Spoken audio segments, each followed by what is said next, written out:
नमस्कार, आप देख रहे हैं कच्चा चिट्ठा। मैं हूं आपके साथ प्रीति रघुनंदन। कोरोना का खतरा अभी टला नहीं है, लिहाजा कोरोना के खिलाफ इस जंग में मास्क सबसे बड़ा हथियार है। न्यूज़ 18 मास्क के लिए मुहिम भी चला रहा है। हैशटैग मास्क पहनो इंडिया। न्यूज़ 18 आप सबसे अपील करता है मास्क जरूर पहने, क्योंकि सावधानी ही इस वक्त सबसे बड़ा बचाव है। और इसी के साथ आइए हम आपको दिखाते हैं आज कच्चा रिपोर्ट में, कच्चा चिट्ठा में हम कौन सी रिपोर्ट आपको दिखाने वाले हैं। तालिबान एक बार फिर अफगानिस्तान में अपने खौफ और जुल्म की दास्तान लिखने के लिए बेताब हो रहा है। हालांकि तालिबान अभी तक अफगानिस्तान पर कब्जा नहीं कर पाया, पर हैरानी इस बात की है कि उसने अफगानिस्तान की लड़कियों और महिलाओं के लिए एक फरमान जारी कर दिया है। फरमान में कहा गया है कि तालिबान के कब्जे वाले इलाकों में मौजूद 15 साल से ज्यादा उम्र की लड़कियों और 45 साल से कम उम्र की विधवा महिलाओं की लिस्ट बनाकर उन्हें सौंपी जाए, ताकि इनकी शादी तालिबान लड़ाकों से कराई जा सके।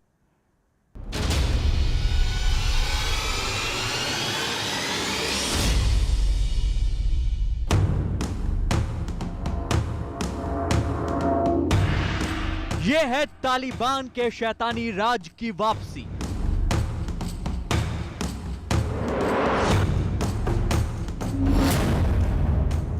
जहां न औरतें महफूज हैं, न उनके परिवार।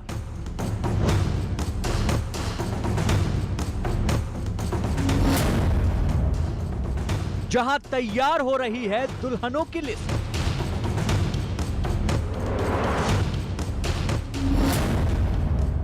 जहां बंदूकों वाले शैतान फिर पहनेंगे सेहरा।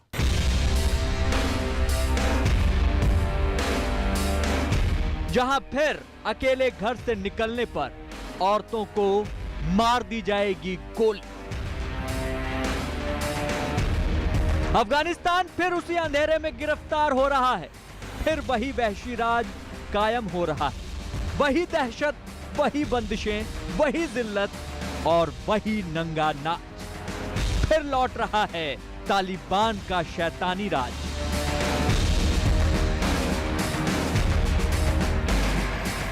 अफगानिस्तान में खौफ और जुल्मों की वही दास्तां फिर शुरू हो गई, जिसकी आशंका जाहिर की जा रही थी।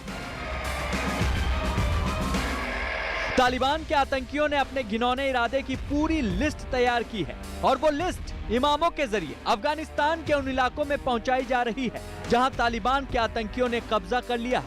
इन आतंकियों की लिस्ट में जो कुछ लिखा है उसे जानकर दुनिया हैरान रह गई। तालिबान के आतंकियों ने अपना खौफनाक फरमान जारी करते हुए कहा है कि उनके कब्जे वाले इलाकों में 15 साल से ज्यादा उम्र की लड़कियां और 45 साल से कम उम्र की विधवा महिलाओं की लिस्ट सौंपी जाए, ताकि उनकी शादी तालिबान लड़ाकों से कर दी जाए।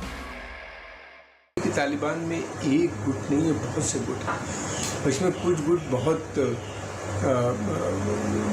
बहुत ही सख्त धार्मिक तरीके से धर्म को वो लड़कियों को किसी किस्म की आज़ादी की इजाज़त नहीं देते। और इन्हीं ने पहले भी बहुत सी लड़कियों को बंदी तक बना लिया था। फिर उसके अलावा बहुतों के घरों में ये घर में घुस जाते हैं। फिर वहाँ अगर इनको कोई लड़की दिखाई देती है तो कहते हैं उससे मैं शादी करो। फिर उसके बाद कुछ दिन शादी चलती है, छोड़ के चले जाते हैं, तलाक दे देंगे, फिर दूसरी लड़की को ढूंढ लेंगे। कई वेबसाइट्स और न्यूज प्लेटफॉर्म पर तालिबान के तुगलकी आदेशों वाली खबरें वायरल हो रही हैं। सबसे ज्यादा हैरानी और आलोचना इस बात पर हो रही है कि तालिबान ने लड़कियों और महिलाओं की लिस्ट मांगी है। खबर है कि तालिबान कल्चर मिशन की ओर से चिट्ठी जारी की गई है। इसमें कहा गया है कि उनके कब्जे वाले इलाकों में मौजूद लड़कियों की लिस्ट बनाकर सौंपी जाए। तालिबान की चिट्ठी में कहा गया है, अपनी बेटियों और विधवाओं की शादी तालिबानी लड़ाकों से करें। सभी इमाम और मौलवी तालिबान के कब्जे वाले इलाकों में मौजूद 15 साल से ज्यादा उम्र की लड़कियों और 45 साल से कम उम्र की विधवा महिलाओं की लिस्ट सौंपे, ताकि इनकी शादी तालिबान के लड़ाकों से कराई जा सके। तालिबान के आतंकियों ने एक और तुगलकी फरमान जारी किया है। उन्होंने महिलाओं और पुरुषों पर ऐसी पाबंदियां लगाई हैं जो उनके कट्टरपंथी सोच को जाहिर करती है। तालिबान के आतंकियों ने कहा है कि महिलाएं किसी पुरुष को साथ लिए बिना बाजार नहीं जा सकती। इतना ही नहीं, पुरुषों से कहा गया है कि वो दाढ़ी नहीं बना सकते। तालिबान की ओर से कहा गया है कि अगर उनके आदेशों को नहीं माना गया तो सख्ती से निपटा जाएगा। तालिबान के आतंकी आदेशों से घबराकर कई लोग अपने बीवी बच्चों को लेकर सुरक्षित स्थानों की ओर जा रहे हैं। ये दोबारा से वही सब काम जो पहले किया था वो दोबारा से कर रहे हैं। इनके पास कोई डेवलपमेंट एजेंडा नहीं है, कोई ऐसी प्रोग्राम नहीं है।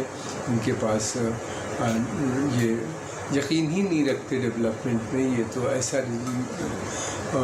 ऐसी सोसाइटी बनाना चाहते हैं जैसे कि आज से 1400 साल पहले से भी पहले, बल्कि इस्लाम आने से पहले जैसी सोसाइटी थी उस तरह की सोसाइटी बनाने की इनकी कोशिश है। उत्तरी अफगानिस्तान के एक ऐसे ही हिस्से पर तालिबान ने कब्जा कर लिया है जो अफगानिस्तान की उत्तरी सीमा पर सुदूर इलाके में है। यहाँ की कमान संभालते ही तालिबान ने वहाँ के इमाम को चिट्ठी लिखकर अपनी शर्तों का ऐलान कर दिया। शर्तें भी ऐसी जिसे सुनकर किसी की भी रूह कांप उठे।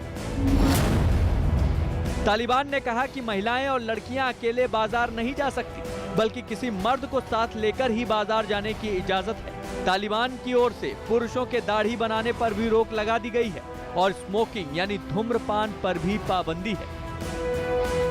हालांकि दुनिया भर में इन फरमानों की आलोचना के बाद तालिबान ने अपने बयानों से किनारा कर लिया है। तालिबान के प्रवक्ता जबीहुल्लाह मुजाहिद ने कहा है कि इस तरह का कोई आदेश जारी नहीं किया गया, ये महज अफवाह है। तालिबान के जुल्मों और आतंक का सबसे बड़ा सबूत ये है कि तालिबान अपनी कट्टर सोच और बेइंतहा जुल्मों के लिए दुनिया भर में बदनाम है। मीडिया रिपोर्ट्स के मुताबिक पिछले 4 महीने में 1100 से ज्यादा अफगान सेना के जवान और करीब 4000 लोग मारे जा चुके हैं। यही नहीं, दावा किया जा रहा है कि तालिबान ने अब तक अफगानिस्तान के ज्यादातर इलाकों पर कब्जा करके शरिया कानून लागू कर दिया है। ऐसे हालात में वहां रहने वाले लोगों का जीना मुश्किल हो गया है। यही वजह है कि लोग अब उन इलाकों को छोड़कर दूसरी जगह जाकर बसने पर मजबूर हो रहे हैं। तालिबान पहले भी इन्होंने ये शर्त रखी थी और ये बहुत सख्ती से इम्प्लीमेंट किया था, बल्कि नाइयों की दुकानें जो थीं, बार्बर शॉप्स बंद करा दी थी बहुत सी जगहों पे। उनको पनिशमेंट दिया गया था क्योंकि उन्होंने शेव कर दिया था, लोगों की दाढ़ियाँ काटी थी। ये दाढ़ी रखने को कहते हैं और सर के बाल को मुड़ने को कहते हैं। और दूसरी बात ये कि ये एक तरह का ख़ास तरीके का पजामा जो ऊंचा होता है वो पहनते हैं और लंबा कुर्ता ये लोग पहनते हैं।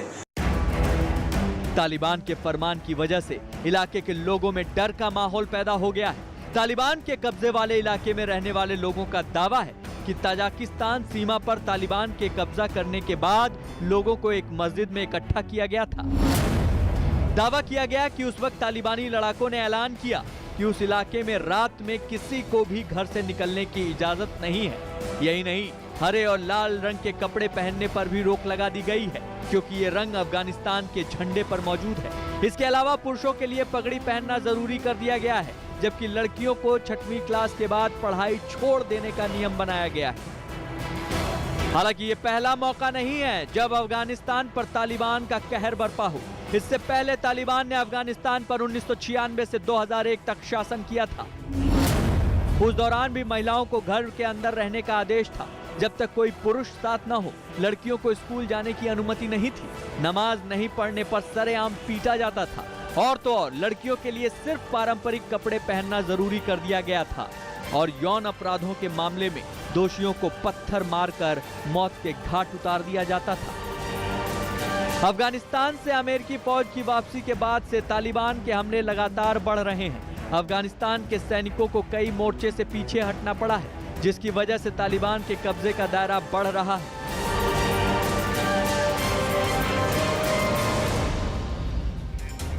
और अब बात तालिबान के नाम पर पाकिस्तान के प्रधानमंत्री इमरान खान की दौड़ की। ये वो इमरान खान है जिन्हें तालिबान के साथ नजदीकी रिश्तों की वजह से इमरान तालिबान खान भी कहा जाता है। लेकिन उज़्बेकिस्तान में एक सम्मेलन के दौरान एक पत्रकार ने इमरान खान से तालिबान पर सवाल क्या पूछा। इमरान ने कैमरे से मुंह फेर लिया और बिना कोई जवाब दिए वहां से भाग खड़े हुए। और तालिबान के नाम पर इस तरह इमरान खान का यूं भागना थोड़ा अजीब जरूर लगता है।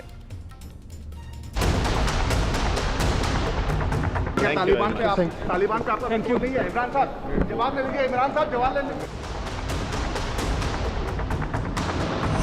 तालिबान के सवाल पर घबराए इमरान। तालिबान पर जवाब देने से कतराए इमरान। तालिबान का नाम सुनकर भागे इमरान। इमरान खान पाकिस्तान के प्रधानमंत्री हैं, ये बात पूरी दुनिया जानती है। इमरान खान तालिबान के नजदीकी हैं, ये बात भी पूरी दुनिया जानती है। लेकिन तालिबान से उनके रिश्तों के सवाल पर इमरान को भागते हुए शायद पहली बार देखा गया है। दरअसल पाकिस्तान के वजीर आजम साहब उज्बेकिस्तान में एक समिट में हिस्सा लेने पहुंचे थे। इस दौरान जब एक पत्रकार ने उनसे तालिबान पर सवाल किया तो इमरान खान की बोलती बंद हो गई और सवाल का जवाब देने के बजाय वो वहां से भाग खड़े हुए। और ये तस्वीरें इमरान के भागने की चुगली खा रही हैं। तालिबान का आपका कंट्रोल नहीं है। इमरान साहब जवाब ले लीजिए। इमरान साहब जवाब ले लीजिए। इमरान सर बस कर यार। इमरान साहब जवाब ले लीजिए सर। सर आप पे आरोप लग रहे हैं। Thank you very much, please. Thank you.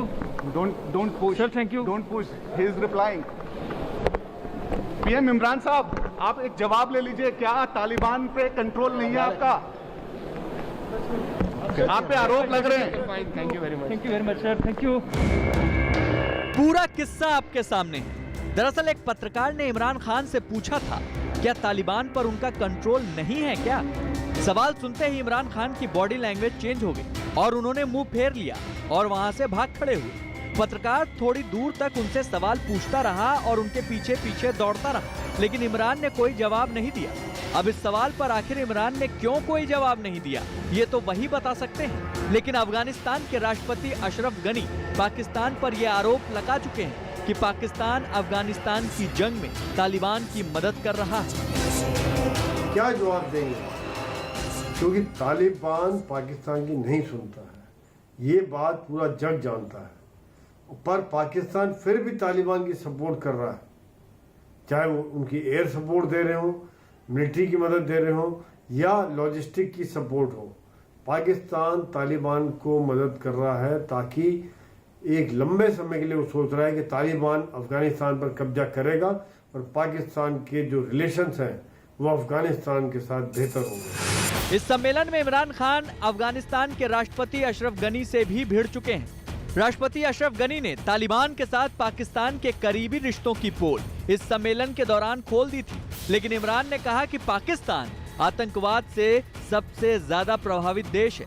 दरअसल पाकिस्तान 17 जुलाई से अफगान शांति सम्मेलन की मेजबानी कर रहा है और पाकिस्तान ने इस सम्मेलन में अफगानिस्तान के कई बड़े नेताओं को आमंत्रित किया है। हालांकि अफगान सरकार की तरफ से इस सम्मेलन में शामिल होने की पुष्टि नहीं की गई, लेकिन तालिबान ने इस सम्मेलन में हिस्सा लेने से इनकार कर दिया।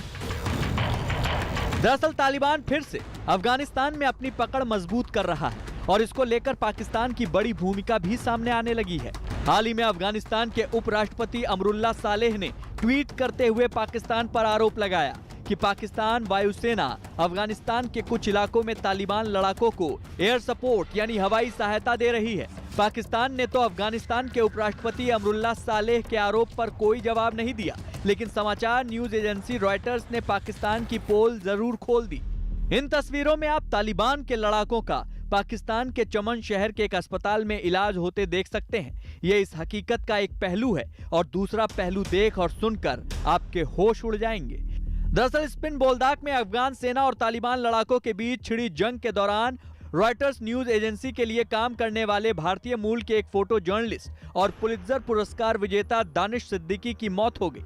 दानिश इस जंग की कवरेज के लिए अफगान फौज की स्पेशल फोर्सेस के साथ उनकी एक हमवी में उनके साथ सफर कर रहे थे। इस दौरान उनकी गाड़ी पर हमला हुआ और इस हमले का वीडियो उन्होंने भी शेयर किया था। लेकिन तालिबान ने शुक्रवार की सुबह फिर से अफगान बलों पर हमला किया, जिसमें सिद्दीकी की मौत हो गई। दरअसल अफगानिस्तान में अफगान सरकार और तालिबान के बीच छिड़ी जंग तेज होती जा रही है और तालिबान धीरे धीरे अफगानिस्तान पर अपनी पकड़ बनाता जा रहा है और तालिबान ये भी दावा कर रहा है कि 85% से ज्यादा अफगानिस्तान पर उसका कब्जा हो चुका है और रक्षा विशेषज्ञों का भी मानना है कि आने वाले दिन अफगान फौज और आवाम दोनों के लिए भारी साबित होंगे।